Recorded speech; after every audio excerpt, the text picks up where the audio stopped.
Hey guys, welcome back to my small engine repair channel. I've got a Stihl chainsaw here in the shop. It's a Stihl MS291, but this video applies to all chainsaws out there, especially Stihl chainsaws. The thing I want to show you guys here is something that can be easily avoided here. As you can see, I've got the cover here that goes over where the brake assembly is and all that. And this cover here is burned. It's burnt up, guys. Now, what happens often is people will start their saw with the brake on, and then they don't release the brake, and they keep throttling up the saw. And what's happening is the sprocket drum here is getting like super hot on the brake band over here. And everything gets like super hot, guys, to the point that it will actually melt the plastic. I've even seen an oil pump melted to the point it had to be replaced, and the oil line right in here. And you can see the clutch here is discolored.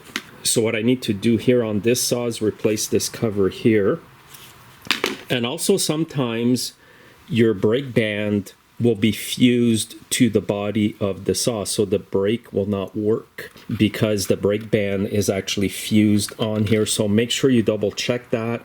Also, what you want to do if this happens to you is take it all apart and clean off the burned plastic that is stuck on the brake band, because that may give you problems. And also, after you're all done this, guys, make sure the brake works. You might want to replace the clutch bearing right here, or the sprocket hub bearing. It's just a tiny little roller bearing that's made of plastic. It may melt on you if this gets too hot. Now, the way to avoid this is when you start your saw, guys, is make sure to turn the brake off.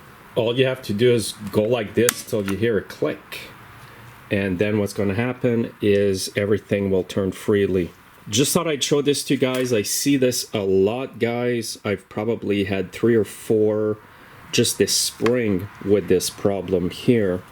And it can get quite costly.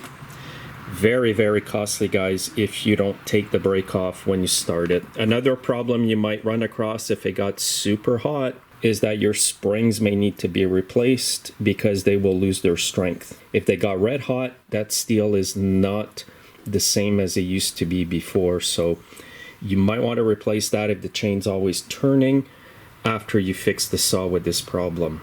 Again, inspect your oil line, oil pump, brake band, and replace this cover here and the clutch bearing that goes right here.